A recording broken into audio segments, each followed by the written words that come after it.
بسم اللہ الرحمن الرحیم۔ حضرت علی کی خدمت میں ایک شخص آیا اور عرض کی، یا علی، نیک عورت کی پہچان کیا ہے؟ تو حضرت علی نے فرمایا،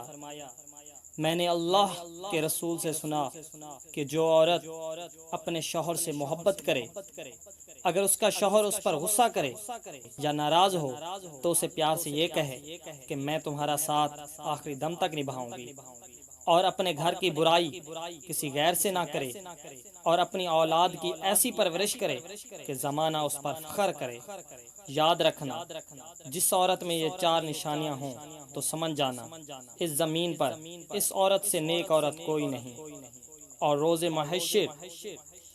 اللہ اس عورت کو اپنی خلقت کے نزدیک سرخرو کرے گا اور یہ فرمائے گا کہ یہ ہے وہ عورت جو جنت کی حقدار ہے،